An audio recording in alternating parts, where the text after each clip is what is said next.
자, 효율적이지 못한 영어 공부법이 있습니다. 그것은 사실 여러분들이 지금도 하고 있는 거죠. 저도 했던 겁니다. 바로 어리석인 영어 공부법은 영어 학원에 직접 가는 것이죠. 이게 왜 어리석을까요? 영어 독해는 말할 것도 없고 리스닝 한다고 하는 경우도 많죠. 학원 가는 시간이 적어도 1시간 이상, 뭐 준비 시간 합치면 2시간 이상 걸린 경우도 있죠. 그리고 영어 독해나 리스닝은 현장 강의를 들어야 할 이유가 단 하나도 없습니다. 0%예요. 근데 우리는 이상하게 학원을 갑니다. 그 이유는 안정감을 갖고 싶어 하는 것도 있죠. 내가 하고 있다는. 또 게으른 걸 막고 싶은 경우도 있겠고요. 근데 그렇게 효과적인가? 그건 분명 아닙니다. 공부한다고 착각하기 위한 좋은 행위입니다. 우리가 우리 뇌를 속이는 방법 중에 하나는 책상에 앉아있으면 공부한다는 생각을 하죠. 물론 책상에 앉아있지 않으면 공부를 한다는 건 좀 불가능하기도 하죠. 그래서 책상에 앉아있다고 해서 공부하는 것은 결코 아닌 건데 똑같아요. 학원에 간다고 공부하는 거 아니거든요. 공부한다고 착각하기 좋은 행위입니다. 대부분의 영어 강의를 현장에서 하는 이유는 무엇일까요? 이거는 자, 지금 이 위에서 말한 거는 우리가 소비자인 여러분들이 이제 생각하는 범위라면 학원에 가서 좀 공부를 해야겠는데 라는 생각, 혼자 하기가 사실 벅차잖아요. 어떻게 할지도 모르겠고 막 그런 게 당연히 작용합니다. 그럼 학원 입장에서 보자고요. 학원에서는 왜 대부분 현장 강의를 할까요? 이건 간단해요. 인강보다 비싸요. 그리고 오랜 관계를 유지해 오면서 지속적인 이득을 누릴 수가 있어요. 그러니까 예를 들어서 인강을 한번 다운로드 받거나 강의를 수강하면 그냥 끝나잖아요. 그렇지만 학원은 어때요? 월 단위잖아요. 뭐 2달이든 3달이간에 월 단위로 하기 때문에 일반적으로 그것을 1년 끌고 나면 꽤 이득이 돼요. 지속적인 수입원이 되는 거죠. 그래서 인강업체들도 사실은 현장 강의를 하는 이유는 바로 이런 것들 때문이에요. 인강으로 충분하거든요. 자, 이제 내가 기억하는 이제 언어에 관한 학습에 관한 이야기를 한번 해볼게요. 제가 국어를 언어를 깨우친 순간은 언제인지 정확히 기억이 나지 않아요. 뭐 초등학교 때라는 것 말고 기억이 나지 않는데, 하지만 분명한 것은 쓰기보다 훨씬 전에, 진짜 훨씬 전에 읽기를 했다는 거예요. 저희 때는 7시가 되면 KBS하고 MBC하고 제가 기억나는 게 정확히 없는데 하여튼 2개가 있었던 것 같아요. TBC가 있었나? 정확히 기억 안 나는데 7시가 되면 땡 하면서 대통령님께서는 이런 뉴스가 나왔어요. 9시 뉴스도 있었고요. 뉴스가 꽤 많았어요. 제 기억이 정확하진 않아요. 7시는 분명히 있었고 9시도 있었어요. 5시가 한번 있었나? 6시 한번 있었나? 뉴스가 꽤 많았습니다. 딱 가면 대통령부터 나오니까 사람이 초등학교 때 뭘 하겠어요. 저는 물론 국민학교 시절에 났던 사람이지만 대통령님께서 할 때 정치에 관심 없는 저 같은 사람도 재미가 없죠. 그래서 저는 읽기를 초등학교 국민학교 때부터 시작을 했어요. 이 시간에 뉴스 할 때마다 제가 했던 것 같은데, 그러면 쓰기는 왜 안 했느냐? 쓰기를 할 이유가 없었어요. 학교도 시키지 않았고, 그리고 또 하나는 제가 뭐 연애 편지 쓸 일도 없었죠. 이거 쓰면 쓰기가 되겠는데 뭐 소설을 쓸 일은 없죠, 초등학생이. 그래서 읽기는 분명했어요. 근데 언제부터 읽게 되는지는 그걸 정확하지 않아요. 학교에서 다니면서 배웠던 건 맞는데 결국은 제가 했어요. 이거를 읽기를. 그리고 쓰기는 어떻게 됐냐? 저절로 되었던 건 확실해요. 누구한테 배운 게 아니었어요. 어느 순간 제가 초등학교 3학년인가 5학년인가 이쯤에 좋아하는 여학생에게 편지를 썼던 건 확실히 기억이 나요. 이 편지부터 제가 쓰기 시작했던 것 같아요. 그러니까 이게 참 애매하죠. 그러니까 읽기를 먼저 했다는 건 확실하고 쓰기는 나중에 한 게 확실해요. 근데 이 쓰기가 자연스럽게 넘어간 거죠. 억지로 배워서 넘어간 건 아니라는 게 특이합니다. 이게 영어에도 적용될 수밖에 없어요. 또 영어로 갑시다. 그런데 영어는 거꾸로 배웠어요. 알파벳부터 배웠습니다. 다시 말해 쓰기부터 배웠다는 거예요. 확실히 다르죠? 쓰기를 배웠는데 쓰기를 못했어요. 읽기는 거의 분석에 가까운 수업을 들었어요. 여러분들 들어봤을 거예요. 뭐 이건 주어고 이거는 관계사고 이렇게 해서 설명하면서 해석을 조금 해주면서 분석에 의한 해석을 했죠. 그러니까 분석에 의한 해석이에요. 그럼 제 기억으로 저도 꽤 노력했던 학생으로서 분석을 진짜 많이 했어요. 도움이 되느냐? 아니요. 제 머릿속에서 제대로 된 읽기를 배워본 경험이 없어요. 학교 선생님들은 결국에 제대로 된 읽기를 가르쳐 본 적이 없는 분들이에요. 문법을 통해서 독해를 배운다는 것은 엄청나게 힘든 일이에요. 모든 걸 다 분석하면서 하기 때문에 우리의 뇌에 맞지 않아요.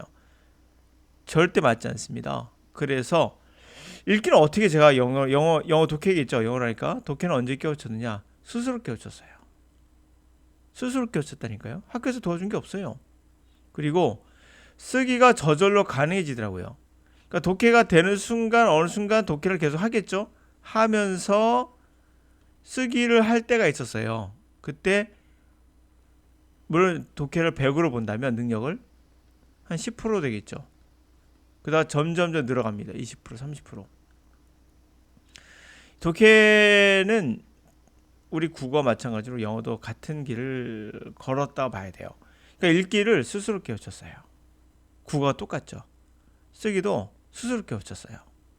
쓰기를 할 일이 많이 없어 연습적으로 되지는 않았어요. 제가 무슨 뭐 사업을 해서 누구한테 편지를 쓰거나 그럴 일이 거의 없으니까 이런 형태가 이루어지게 됩니다. 그러니까 읽기를 스스로 깨우쳤던 그 순간도 기억이 나요. 이 순간 조금씩 발전해 갔긴 했지만 가장 강력한 건 머릿속에서 우리가 알고 있는 문법이 지워지는 순간이었어요. 이럴 때 또 누가 말할 거예요. 야, 이게 바로 체득된 거야. 몸이 익힌 거야. 체득된 거야. 라고. 말 같지 않은 소리입니다. 다 된 밥에 숟가락 얹으려고 하는 거예요. 이렇게 해서. 아닙니다. 이건 체득이 아니라 없어져야 돼요. 머리에서 불편한 것들이 지워지고 오토매틱이 되는 순간이 있거든요. 이것이 됐을 때만 가능합니다. 그래서 쓰기 말고 읽기죠. 우선 읽기를 먼저 해야 됩니다. 읽기를 배우실 때는 절대 쓰기와 같이 배우지 마세요. 이건 쓸데없는 짓입니다. 저절로 되는 걸 왜 구태여 먼저 하십니까? 그리고 어려워요. 쓰기를 먼저 한다는 것은. 그럼 그런 생각이 들 거예요. 독해를 그러면 어떻게 해야 됩니까? 라고요. 문법을 적용하는 것은 한참 돌아가셔야 됩니다. 다시 말하면 이렇게 가도 되는 길을 한참 돌아서 갈 거예요. 되게 힘들게. 물론 중간에 다 포기할 겁니다. 그래서 우리나라 영포자들이 많아요. 그래서 여러분들이 지금 이 질문을 딱 가정했을 때 첫 번째 걱정되는 게 저도 알아요. 여러분들이 단어가 두렵다는 거 알고 있습니다. 그래서 여러분들 일반적으로 단어장을 들고 공부를 먼저 시작을 하죠. 그리고 동시에 이것만 갖고 안 되니까 구문 독해나 문법을 반드시 여러분들은 하는 과정을 겪게 돼요. 이게 이제 또 옛날 했던 방법으로서 제가 이 방법을 통해서 저도 한 사람으로서 정말 힘들게 이 구렁텅이라고 좀 말하는데 이 악의 구렁텅이에서 벗어나는 데는 꽤 힘들었어요. 결국 영어를 제가 깨우친 거는 얘네가 아니었어요. 바로 제가 스스로 깨우쳤어요. 되게 독특하죠. 다시 말하면 여러분 독해는요 스스로 하셔야 돼요. 그럼 나 같은 사람 필요 없느냐? 아니죠. 제가 이 깨우쳤을 때 그 방식이나 아니 이 깨우쳤을 때 여러 가지 그러한 좋은 방법도 있을 거 아니에요. 이거를 통해서 여러분들 훈련시키는 건 시간을 단축할 수 있고 여러분이 스스로 찾지 못할 수 있는 길이 너무 많아요. 근데 여러분들이 이 길로 갈 수도 있고 이 길로 갈 수 있고 또 이 길로 갈 수 있고 어디로 빠져갈지 모르죠. 다 함정에 빠져가지고 허우적거리고 끝날 수도 있는데 저는 성공한 사람으로서 이 길을 반드시 가야 돼요. 다른 길은 아니에요. 이 길은 무조건 맞아요. 그러니까 무조건 맞다는 건 왜 자신할 수 있냐면 여러분 주변에서 TV에 나와서 저는 영어를 어떻게 했나요? 하는 사람들 특징을 보시면은 저는 문법을 해가지고 영어를 했어요 라는 게 아니라 그냥 했어요 란 말 할 거예요. 언제부터 되기 시작했어요. 이 언제부터 란 말은 저절로 됐다는 얘기거든요. 어느 순간부터는. 그게 바로 올바른 길이에요. 제가 말씀드리고 있는 계속 지속적으로 말씀드리고 있는 바로 탑다운 방식인 거예요. 탑다운 방식은 막 하다 보니까 되는 거거든요. 근데 주의할 게 있어요. 이 과정에서 하다 보는 이 순간에 여러분들 포기할 가능성이 굉장히 높거든요. 이걸 막기 위해선 최대한 직선, 다시 말하면 고속도로를 타야 돼요. 이 고속도로가 뭘까? 그것을 제가 알려드린 거죠. 그리고 이렇게 이러다 보면 자기도 모르게 돌아가거든요. 이렇게 어느 정도. 근데 이런 부분에 있어서 말씀드린 거예요. 그리고 돌아가는 길이 이렇게 생기지 않도록 또 하나는 이 탑다 방식에는 상당히 고난이도의 어떠한 강의가 필요해요. 고밀도랄까요? 난이도가 높은 그런 강의가 필요해요. 상당히 고차원적인 영어 강의가 들어가야지만 가능해요. 근데 여러분이 배우고 있는 그런 바텀업 방식의 그런 문법을 가르쳐주는 강사들은 굉장히 저급한 강의예요. 저급한 강의. 저급한 강의가 왜 저급한 강의냐고요? 제가 이제 좀 이따 말씀드릴게요. 오늘 고급과 저급의 차이가 뭐냐라고 말하면 눈에 보이는 대로 귀에 들리는 대로 하면은 저급한 거예요. 보이지 않는 거, 들리지 않는 뭔가 이상한 거지만 실제로는 우리 뇌가 작동하는 원리를 알고 그거를 강의를 해줘서 최대한 여러분들이 엉뚱한 것에 빨려가지 않도록 해줘야 되죠. 저희 시대 때는 조금 얘기를 좀 더 할게요. 영어를 학원을 다니기 위해서는 종로에 갔었어야 돼요. 영어학원에 종로밖에 없었어요. 여러분 이상하죠? 야, 종로까지 가야 돼? 옛날엔 그랬습니다. 강남도 없었어요. 무조건 종로로 가야 되는데 그럼 저희 집에서 얼마나 걸려면 대략 40분, 버스 타고 40에서 45분 걸렸어요. 그럼 왔다 갔다 2시간이 빠지는 거예요. 기본으로. 기본이죠, 이거는. 근데 왔다 갔다 피곤하죠. 사람이라는 게 신체에도 한계가 있는데. 그럼 가서 수업을 들었는데 이 영어 강사는 그 당시에 제가 리스닝을 들었는데 연음을 가르쳤어요. 미국 드라마 같은 거. 지금 말해볼게요. 연음 발음이잖아요. 있는 그대로 알려주는 거예요. 발음을. 도움 하나도 안 됐어요. 결국에 내가 깨우쳤죠.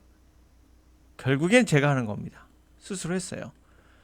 근데 이 과정 꽤 오래 걸렸겠죠. 이게 뭐가 잘못됐나를 찾아보고 뭐 하여튼 간에 이 강사는 거저 먹은 거예요. 예. 가서 딱 1시간 들었거든요. 1시간 수업을. 이건 1시간이었어요. 리스닝은. 그 다음에 제가 독해를 들었나 단어를 들었나 기억은 안 나는데 하여튼 이걸 정확히 기억이 납니다. 종로에 가서 리스닝을 들었던 수업은 드라마에 나오는 발음이 되게 이상해서 뭐 듣기 평가 나오는 거 너무 다른데 하면서 굉장히 충격을 먹었던 기억도 나고 그러면서 시작했던 기억이 나요.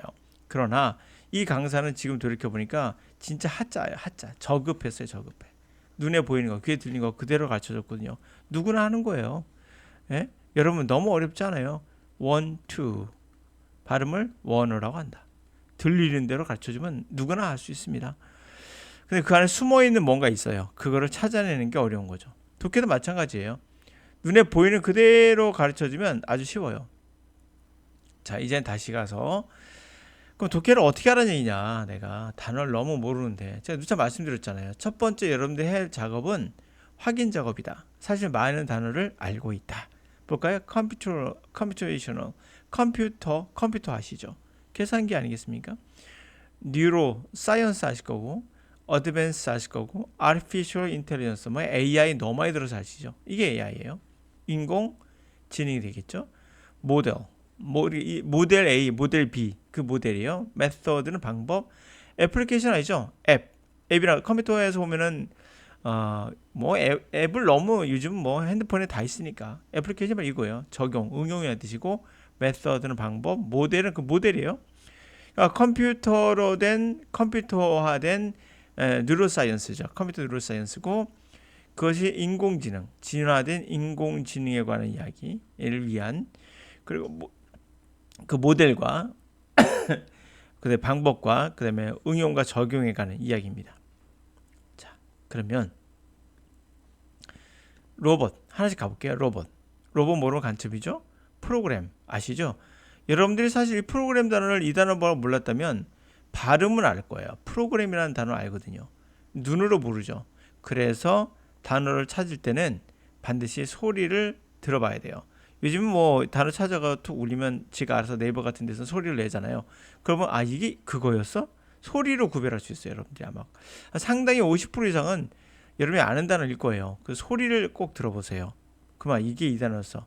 확인 작업하면 암기하기가 훨씬 더 쉬워집니다. 리피트. 리피트는 뭐 사실 우리 듣기 평가할 때 여러분들은 아니겠죠. 우리 때는 2번 들려줬어요. 그래서 repeat again인가 그런 말 나왔었어요. 그러니까 repeat란 말이 바로 반복이란 말이고 그 다음에 페인트 모르면 간첩이죠. 스프레이 모르면 간첩이죠. 스프레이 쭉쭉 뿌리는 거 있잖아요. 디자인 아시죠? 센서 아시죠? 센서가 뭐예요? 어떤 것을 감각을 받아들이는 걸 센서라고 하죠. 피드백 이것도 많이 아시죠? 피드백. 로봇 퍼포먼스란 말 들어봤죠? 공연하다 또 행하다. 그 다음에 자, 그래서 이 리피트란 단어의 바로 명사가 형용사가 이거예요. 리페러리브 비슷하죠? 여기서 A자만 빠진 거예요. 여기서 A자만. 그러면 리페러리브는 반복적인 태스크. 태스크는 멀티태스크라고 들어봤죠? 우리말로. 멀티태스크에서 이 태스크가 태스크 이거예요. 멀티란 것은 many. 한꺼번에 동시에 많은 것들을 태스크 한다. 일, 업무 이런 뜻이고요. 다음에 에센스는 화장품 있죠. 에센스 화장품이 바로 핵심, 본질 이런 단어고요. 컨트롤 아실 겁니다. 튜닝한다고 하죠. 자동차를 튜닝한다. 그게 바로 뭔가 조절하거나 조정하거나 바꿀 때 쓰는 거죠. 튜닝한다는 게 좀 더 개선하기 위해서. 메이저리그 들어보셨죠? 주요한. car 모르면 간첩. 프로덕션 이거 모른다고요? 우리가 자꾸 PD란 말 하잖아요. 이게 프로듀서예요. 프로듀서. 서는 사람이죠. 그러니까 제작자고 프로덕션은 제작이 되는 거죠. align. 자동차를 타본 사람들은 알 거예요. 얼라이먼트란 말, 휠 얼라이먼트란 말 많이 들어봤죠? 그게 얼라이먼트의 얼라인 요구예요. ALIGN, 얼라이먼트가 되겠지, 명사니까. 선을 맞춘다는 거예요. 바퀴에 어떤 일직선이 되도록 맞춘다. 그래서 미스 얼라인들은 일직선이 되지 않는 거죠. 정렬이 되지 않은 것. shape, 형태, 아실 것 같고, react. 방송에서 리액션 이런 말 많이 들어봤죠? 그게 바로 react입니다. 반응하다. new set, 뭐 세팅한다는 말 아시니까. manageable. 자, 매니저란 말, 그게 관리자잖아요. 그럼 manageable은 관리할 수 있는. 프로덕션 라인, 아까 말했던 제작 라인, 생산 라인. problem, 문제, 이건 아실 것 같고. 컴플렉스한 말은 우리가 사실 컴플렉스하면 우리가 나의 컴플렉스야란 말은 뭔가 강박근형 같은 어떤 그런 걸 얘기하잖아요. 그것도 있지만 복잡한 뜻도 있습니다. 케이스는 케바케라고 가지고 우리 요즘 애들 많이 써요. 케바케라고. 케이스 바이 케이스라는 얘기죠. 이게 바로 케이스예요. 자, 그다음에 다이나믹 아실 것 같고요. 노이즈 캔슬링이라는 효과가 있죠. 소리나 어떤 소음 같은 것을 제거해 주는 거. 그 다음에 프로세스라는 단어. 마이크로 프로세스라는 말 들어본 적 있을 거예요. 마이크로 프로세스다. 프로세스가 뭔가 정보를 가공하거나 처리하거나 그럴 때 쓰는 거죠. 대표적으로 CPU가 있죠. 예, 이게 프로세서예요. 예. 자, 그리고 이제 비전. 비전이 있어요, 회사. 그 미래가 보이냐? 보인다 뜻입니다. 본다. 가이드는 아실 것 같고, 로케이션. 해외 로케란 말이죠. 해외 로케이션이란 말 영화 촬영할 때 많이 쓰죠. 해외 로케다. 로케가 이거예요. 약자. 그러니까 바로 위치, 해외 위치, 해외에 있는 장소 이런 말이 있죠. 그게 로케이션이에요. 이러면 자연스럽게 여러분들이 생각보다 많은 단어를 알고 있다는 걸 알 수가 있습니다. 제가 이런 단어 왜 안 썼을까요? there 이런 단어는. 이건 너무 쉽잖아요. is, of, 뭐, but 이런 거. 너무 쉬운 것들은 제가 데끼고 난 거예요. have 같은 거. 이런 걸 다 합치고 나면 거의 90% 이상 알아요. 여러분들이. 그런데 여러분들은 자, 그렇게 자신을 가지시고 시작해 볼게요. 자, 머릿속에서 뭘 지워야 된다고요? 문장 구성에 대한 것들을 다 지우셔야 돼요. 깨끗해야 잘 받아들일 수 있습니다. 하여튼간에 자, because industrial robots are usually programmed to repeat precise manipulations such as welding or painting spraying, their working environment is often carefully designed so that intricate sensory feedback is unnecessary. Robot performs its repetitive tasks in the accurate, efficient, but essentially unintelligent way, without having to take much notice of the world around it. 여기까지가 한 문장이에요. 좀 기네요. 왜냐하면 산업의 로봇가 보통 프로그램 돼 있죠. 반복적으로 정확한 조작을 하도록. 예를 들면, 이를테면 뭐 용접을 하거나 페인트를 스프레이를 하거나 같은 거. 그들의 워킹 환경이, 일의 환경은 흔히 아주 조심스럽게 케어풀하게 신중하게 디자인되어 있어요. 그래서 이 복잡한 센서들의 피드백이 필요하지가 않아요. 그러니까 센서에서 정보를 주죠. 그런 것을 피드백, 정보를 받는 걸 피드백이라고 하죠. 다시 받는 거, 그런 센서들에 의한 피드백이 필요하지가 않아요. 로봇은 그 반복적인 리페러리반 태스크, 반복적 일을 수행하는데 정확하게 accurate, efficient, 효율적으로. 그러나 본질적으로는 unintelligent해요. 인텔리전스가 지능이잖아요. 그러니까 지능이 없는 방식이죠. 그런 형식으로 하게 됩니다. without having, 자, 뭐 하지 않고요? have to는 해야 되죠? have to인데 without이 들어갔어요. 뭐 할 필요가 없다는 겁니다. 그러면 많은 notice, 이게 신경 쓰는 거예요. notice가요. 많이 신경 쓰지 않고 주변의 세계를 그렇게 신경 쓰지 않고, 그게 별로 unintelligent한 거죠. 지능을 갖고 하는 방식은 아닌 거예요. 그냥 반복적인 것을 한다. Although they make use of sensors to help control and fine-tune their environment and to avoid major collisions, the behavior of such robots cannot be said to be in any way intelligent. 비록 그들이 센서를 이용하긴 해요. 그래서 컨트롤하고 fine tune, 세부적으로 튜닝하는데, 조절하는 거죠. 그들의 움직임을 세부적으로 조절하는데 쓰긴 해요. 그렇지만, 그리고 또 avoid, 피하는 거죠. 주요한 큰 충돌 같은 걸 회피하는 그런 것도 쓰긴 하지만, 그러한 그와 같은 로봇의 행위는 뭐라고 얘기할 수 없어요. 어떠한 방식으로도 인텔리전트하다고 말할 수는 없어요. If the car on the production line is misaligned or is not the expected shape, the robot cannot react to the new set of circumstances.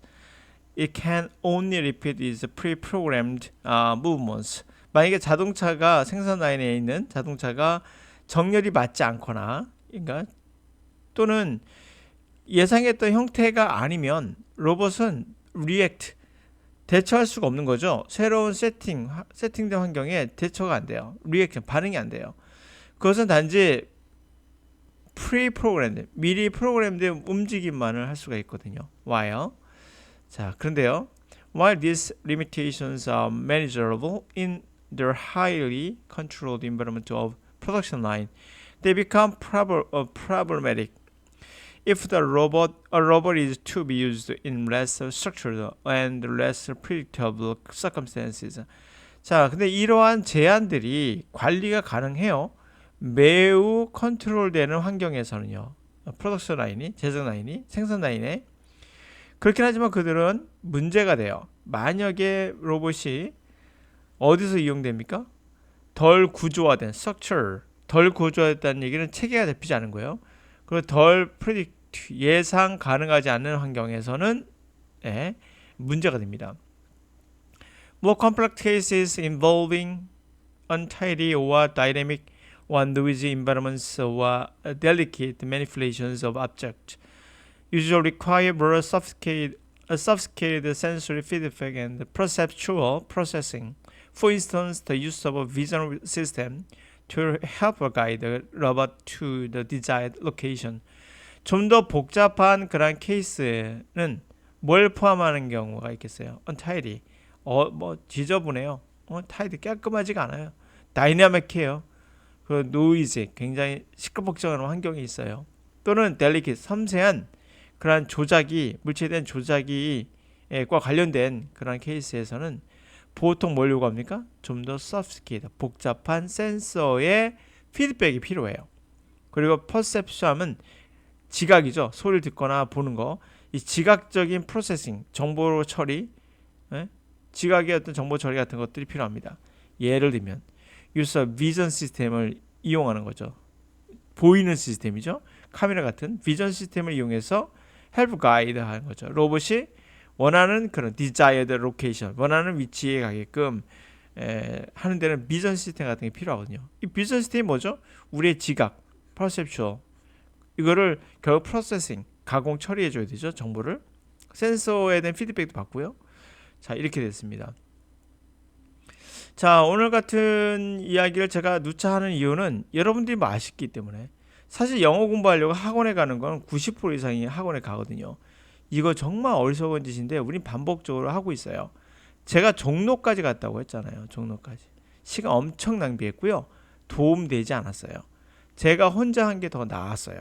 그리고 제가 분석한 그러한 것들, 그런 정보를 다 취합해서 현재 트렌드는 어떤가, 전 세계적인 트렌드는 그런 걸 다 분석해 본다면 현장 강의는 진짜 필요 없어요. 단 하나, 현장에 갈 이유는 딱 하나가 있어요. 그 안에 미국인이 있다면 가세요. 이 사람과 대화해 볼 기회가 있다면. 이거 말고는 절대 갈 필요 없습니다. 시간 낭비하는 겁니다. 여러분의 자제분이나 여러분 스스로도 학원을 좋아하는 분들이 있습니다. 가서 직접 듣는 걸 좋아하는 분들이 있거든요. 그거는 그냥 기분만 좋을 뿐이에요. 결코 성공할 수 없습니다. 여러분들에겐 실제 여러분이 직접 책을 읽고 직접 들으면서 탑다운 방식으로, 반드시 탑다운 방식으로 하셔야 돼요. 여러분들 탑다운 방식 되게 싫어합니다, 사실. 그러나 BTS의 그 누구죠? 영어 좀 한다는 아이가 이름이 있는데 기억이 안 나네. 리더라고 하는데 걔가 하여튼 그 아이가 나는 프렌즈를 좋아해서 하다 보니까 됐다. 이게 가장 좋은 방식이에요. 그 프렌즈를 어떻게 할 거냐가 중요한 거죠. 포인트는 그거예요. 어떻게 할 거냐. 그 학생은 스스로 방법을 찾은 거예요. 여러분이 찾을 수 없다면 제가 알려드릴게요. 그 방법대로 하시면 됩니다.